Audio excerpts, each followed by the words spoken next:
Hello, my friends. How are you? Normally it's like a Monday Madness kind of scenario going on, but today's been pretty good for the most part. I thought I'd go ahead and share some self-reflection Sunday on a Monday because I was taking some time yesterday and this weekend to kind of just take care of me a bit. I tell you guys all the time, right?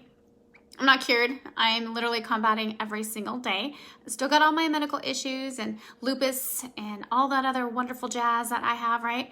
So I have to listen to my body when it tells me that, hey, we need a break, or maybe we need a little extra loving and snuggles from our babies, right? My eyelashes. Sorry, Shonda, if you're watching, honey, as my eyelashes all crazy.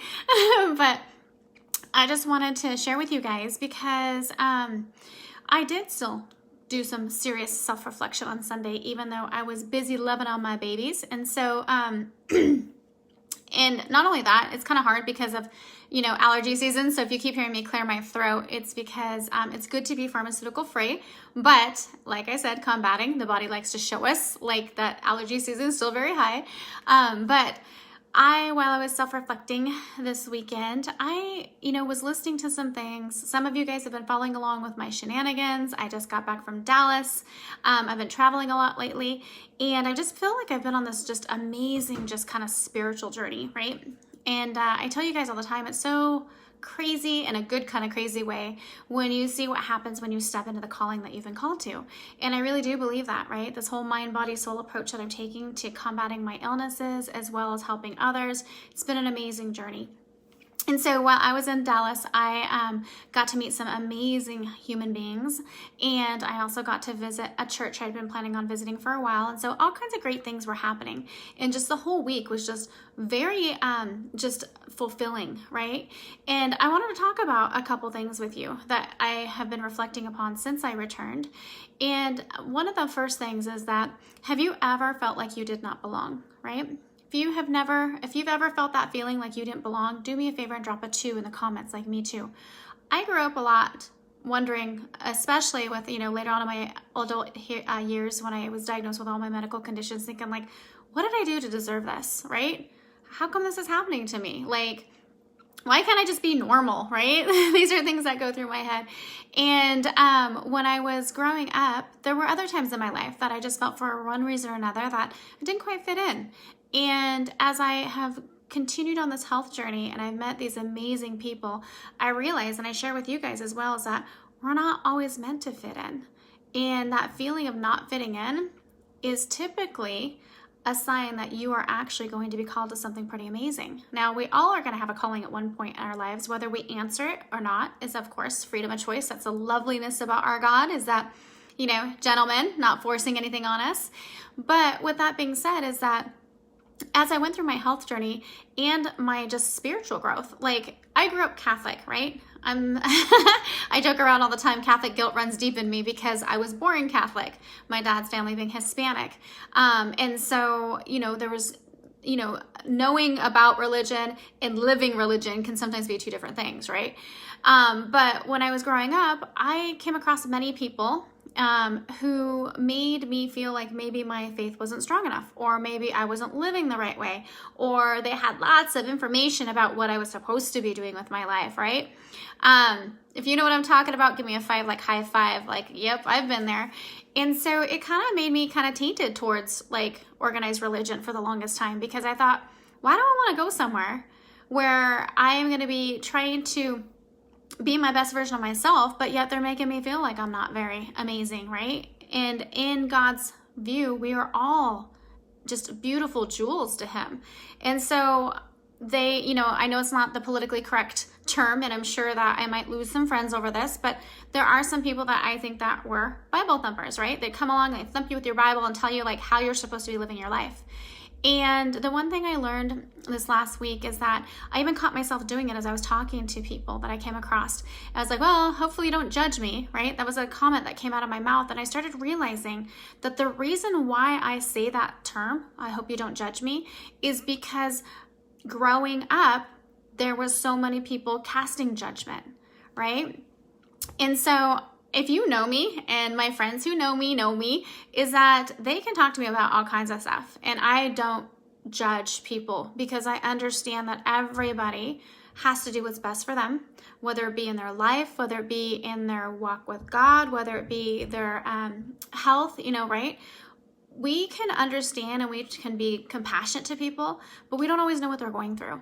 And so now, do I tell people they can love from a distance? Absolutely, because if what's going on in your life isn't aligning with my life and what my goals are and where I want to be in my journey, right, and how I want to follow my calling, then yes, I may love you from a distance just because maybe the toxicity that's currently going on or that you possess and are sharing in my life isn't exactly where I want to be. But that doesn't mean I'm going to judge you and say, okay, you're bad. This is how you have to live. Otherwise, you're going to hell, right? Because I don't think that. And so when I was going through this, the only person who gets to truly judge us is the man upstairs. And so when I was going through my journey this last week, especially, when I caught myself saying those words, like, I hope you don't judge me, as I shared something that was probably like mind-blowing because I was waiting for the judgment to come, right? The Bible to slap me across the back of the head and be like, this isn't how we live life. And I tell you guys, sometimes I think like, gosh, did God really mean to choose me on this calling and use me to strategically be placed in all these people's lives? Because I'm not perfect, right? I know what it feels like to be a little savage on the edges and sweet and salty like a box of chocolates. You just don't know what you're going to get sometimes. But that is why I have been conditioned, is because I grew up believing this by people, whether it be through organized religion, whether it be from people who felt it was more than their place to go ahead and share what they believed and enforce it.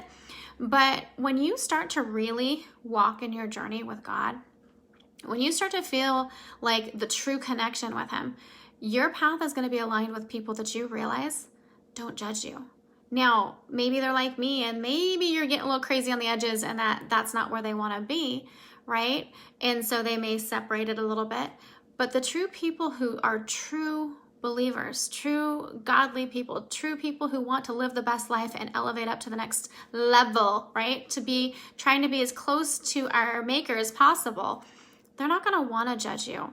And they're not going to want to say, well, you have to do this way or else. Yes, there is things that are outlined in the Bible. Yes, we want to live the most godly life. Yes, we want to be compassionate and caring and genuine and all of the above, right? We don't want to steal, cheat, lie, all those things. Yes, yes, yes, yes, yes. But if you make mistakes, just like the loving parent I try to be to my children, is that I'm still going to love them unconditionally. And that's how God is going to love us, is unconditionally. Right? He's the only one who gets to judge you. He's the only one that you really even need to repent to. Now, if you're out there being a jerk face to everybody, maybe some apologies along the way would be great. But if you're really striving to be the best version of yourself, if you're stepping into something, a calling possibly that you are called to, and you're doing everything that feels like it's being spoken to you and that you're really aligning your path the way you were meant to, then some people aren't going to understand that. Some people are going to offer up suggestion. Some people are going to, tell you that what you're doing is not the right way, even though you feel it to your core, that it's being spoken upon you, that this is what it is. And the sad part is that sometimes they're even going to be the closest people to you because they're not meant for that journey with you. I actually was teasing one of my friends because when I was in Dallas, when I was heading out, we had a wonderful night of quinceanera time. I came home super late in the morning. I was doing all this stuff. And, and they would have given me every reason not to go to church that morning, right? And I was like, because I can see my God everywhere. I can, talk to Him candid everywhere I am. But with that being said, is that I woke up that morning, even with just a few hours of sleep. I felt it in my soul. I could feel the worship music playing in my head. Like I was ready to go. And in my mind, I kept thinking to myself, I'm going to do this because I'm an I can person, not an I can't. I can't go to church today because I stayed out too late last night, right? Instead, I was flipping it and being like, no, I can go to church today because I traveled all the way here. I can do this because I've wanted to do this. It's been called to me. I've been feeling it in my soul that I should go here, right? If I can go to a quinceanera and I can go to after parties and I can do all this other stuff that is what I want to do, then I can do what I was called to do. And so I just wanted to share that with you guys because as I was going through this journey and my path crosses with all these amazing people, is that sometimes even with me being strong and knowing that I'm doing what I'm supposed to be doing, right? It's great to sometimes get that reassurance from those people that do genuinely walk alongside you, that God has brought aligned with you so that you can walk together. Because, strength in numbers sometimes, even though they may not be specifically on your journey, and your journey may need to be traveled alone. I just felt like that might be something somebody wanted to hear today. I'm not even maybe necessarily wanted to, but needed to hear today, is that whether it's in your walk with your spiritual belief, your relationship with God, whether it's your relationship, whether it's your business, whether it's the goals that you set for your life, right? Only you can, take the time to go to prayer, meditation, self-reflect, to figure out what it is that you want in this life, and then go for it. Because your loving, caring, true Christian friends that are behind you, right? They're going to support you, even when you make those mistakes that don't seem quite right? They may be like, hey, my friend, because I care about you, you may want to reconsider your thoughts, right? Just like I talk to my kids, you really want to do that? Okay. If they do, then I'm behind them 100%. Even when I know it might turn out the wrong way, I'll voice my opinion because I love and I want to be genuine. And I'll be like, I don't know if that's a good idea, right? But once they make that choice for themselves, then I support them and I want to be there for them and I don't want to judge them, and I want them to feel like that they can come back to me and say, hey, Heather, I made a mistake. I made a mistake. I think that I need to do something differently. I want them to feel comfortable enough in their own skin and their own beliefs to be able to say that. But at the same point, I'm comfortable enough to say that too, that I'm not going to just tell you what you want to hear. And sometimes that comes off sounding a little salty because it's like, no, these are facts of the situation. But again, I don't want to judge you because that's not my position to do that.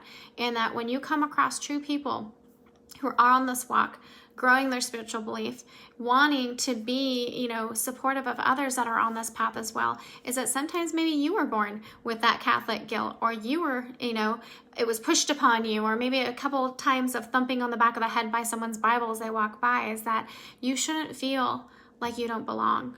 It does not matter what you did in this lifetime, that you can come back at any point. Just like I would welcome my kids if they walked away from me and did something and came back and said, Mom, I need you. You can come back at any point and say, God, I need you. And he's going to be there. And all that, judgment that's happened in the past to you, that was not his way, because he is going to determine that with you. And that's about a relationship that you and him have. Now, if you're looking for guidance, then yeah, you want to look at somebody and take advice from somebody who you would actually want to trade lives with. Don't take it from the people who are sitting back, not doing things or not living the life that you would strive to want to be, because you don't want to be someone else, right? You don't want to be envious, like, oh my gosh, could I have that?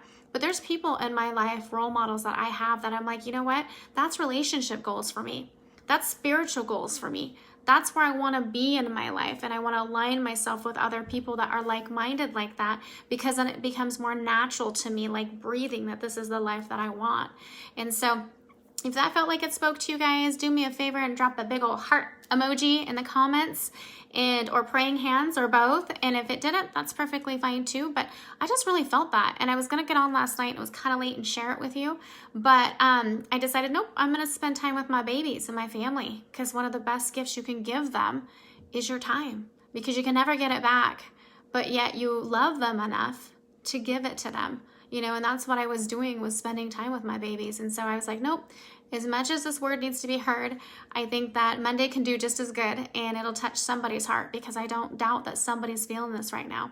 With somebody reaching out to me literally every couple hours, or, on a daily basis, different people being like, hey, Heather, I'm just struggling. I feel like there's a funk. I sometimes don't understand. Then I feel bad because I act this way or behave this way, or I'm feeling this way, right? If you're feeling like that, guys, lean into him. Lean into him. Ask for guidance. Give thanks. Dwell in a grateful heart, because when you're dwelling in a grateful heart and you're constantly being grateful for what you have, you're going to start to notice that you exponentially get more, right? It attracts more. The law of attraction, happiness, gratitude, right? Blessings abundantly. I not only wish it for myself, but I wish it for all of you guys as well. So I hope that spoke to you guys. If it was, like I said, drop me a heart emoji in the comments or some praying hands. And if not, maybe it wasn't for you today. So God bless, guys. I hope you have a fabulous rest of the week.